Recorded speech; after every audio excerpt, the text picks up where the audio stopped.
We move. Please.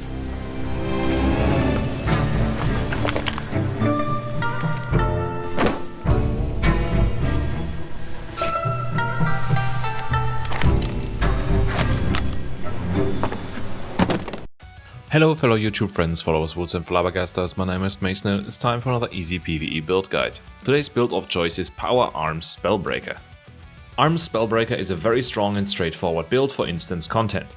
It's also a great pick for solo gameplay as it can provide itself with good amounts of the most essential offensive boons: quickness, fury and might. With full counter, by stacking damage to healing modifiers and maintaining stability on itself, it becomes incredibly survivable while dishing out strong damage.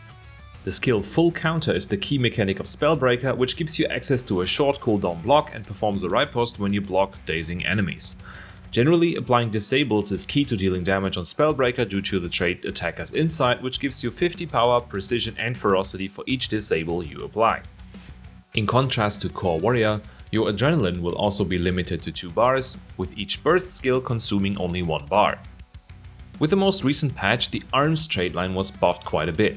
Using arms with the trait dual wielding increases your attack speed by 20% while wielding a weapon in your offhand that can also be used in your main hand. This includes the following weapons: sword, axe, dagger and mace. There are lots of viable combinations of those weapons.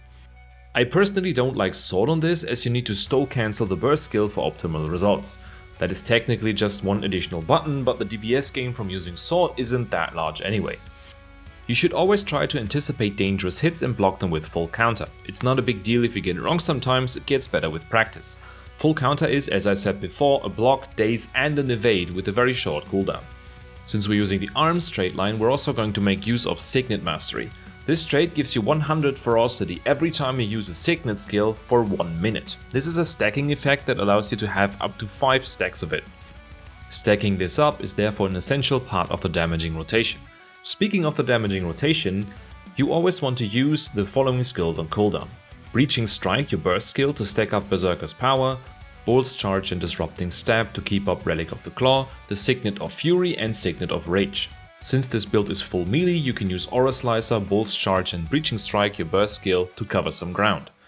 Now let's start with the opener. Always precast Healing Signet and Signet of Rage to generate stacks for Signet Mastery. You can do this at any time, even when out of combat, allowing you to run around with a bunch of stacks permanently. Then open with the following skills: Signet of Fury, this will fill your adrenaline bar immediately; Bolt's Charge, Reaching Strike, Dual Strike and Whirling Axe, and then you want to swap to Dagger and Mace. After that, the rotation consists of 2 sections, Dagger and Mace and Dagger and Axe. Once you are on the offhand Mace, use the same skills as before on cooldown with a priority on the following pattern. Start with Crushing Blow, Mace 4, then Tremor, Mace 5. This will reset Crushing Blow, so you can use another Crushing Blow. Then stay on Mace until Crushing Blow becomes available a 3rd time and then swap back to Dagger and Axe. On Dagger and Axe, always open and end with Dual Strike. Its cooldown is slightly longer than Weapon Swap, so you have to delay it a little bit. Then use Whirling Axe during your time window and swap back to Dagger and Mace to repeat from there. With Alacrity, that creates a fixed loop rotation cycle of the 2 sections mentioned above with a duration of around 24 seconds. In terms of CC skills for breakbar damage, you can save Bolt's Charge and Disrupting Stab for any breakbars that come up. Any direct hit you take while a breakbar is up will trigger Full Counter, so you can use that as well. Before we move on to the open world build, I want to give you a quick rundown of the gear. This build gets a whopping 75% crit chance from Fury, Pinnacle of Strength, Attacker's Insight, Furious Burst, Deep Strikes and Unsuspecting Foe. This means that as long as you're using Arms and Strength, you can run a full set of Dragon's Armor and still be way over the cap, leading to a negligible damage difference compared to Berserkers, but a good chunk of additional health. Given that Warrior already has a pretty high health level, it's not really needed, but if you have legendary gear or something, you can do that. You're going to make use of the abundance of critical chance in the open world build in a different way. Speaking of the open world build, let's dive into that. For open world, as always, it can make sense to make a build more forgiving so that you can sustain on your own. In this build, we'll be stacking a bunch of damage to healing modifiers to become basically immortal as long as one keeps attacking. Specifically, this is the Relic of Zakaros, the trait Sun and Moon style paired with an offhand dagger, and the trait dual wielding in arms. If for whatever reason that is not enough for you, you can always use Might Makes Right paired with a fried golden dumpling food for even more healing. And that doesn't even account for the fact that you have full counter, your dodge and a heal skill as well. For open world purposes, I'd always recommend to swap to Brave Stride to cover a full uptime on stability with Breaching Strike and Aura Slicer. And as I indicated before, swap out the offhand mace for an offhand dagger. Don't underestimate how strong this can be for defense. The dagger will consistently trigger the offhand effect of Sun and Moon style, healing you for 4% of your critical damage. The skill Blade Storm, so dagger 5, grants barrier on every strike, shielding and healing you at the same time. The 3 utility skills Mending, Frenzy and Signet of Rage are pretty much fixed. You can add any combination of 2 signets on top of these. Signet of Fury is damage and instant adrenaline, the Dolyak Signet is a stun break, heals you, provides stability and is a general emergency button. The Signet of Might is passive damage or easy might coverage, and the Signet of Stamina provides a strong condition cleanse and endurance regain. Let's move on to boon and vulnerability coverage. Since you can't always rely on other people covering boons for you, it can make sense to adjust your build to provide them for yourself, at least the important ones.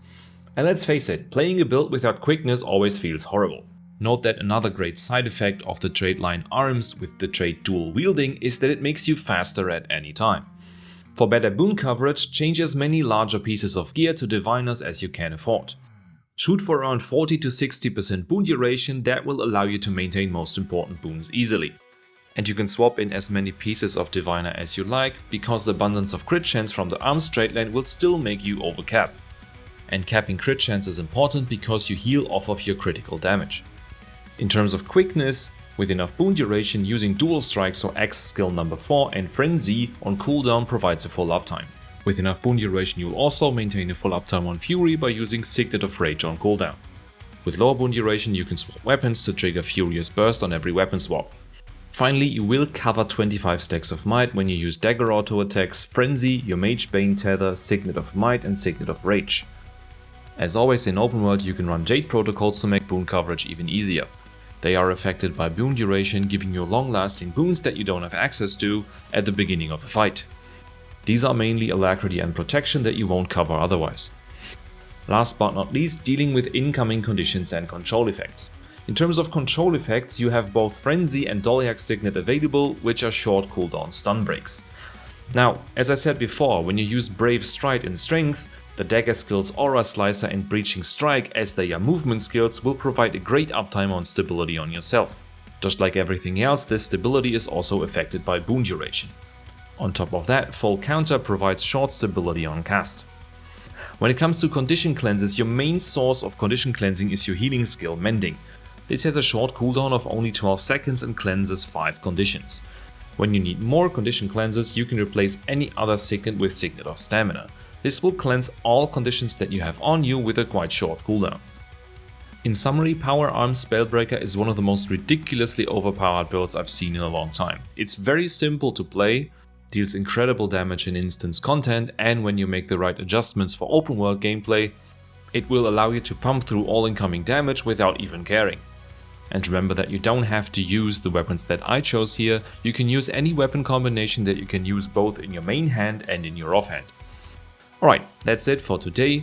I hope this video was insightful for you and made you want to try Power Spellbreaker. Feel free to like and subscribe for the YouTube algorithm. See you next time and happy poking!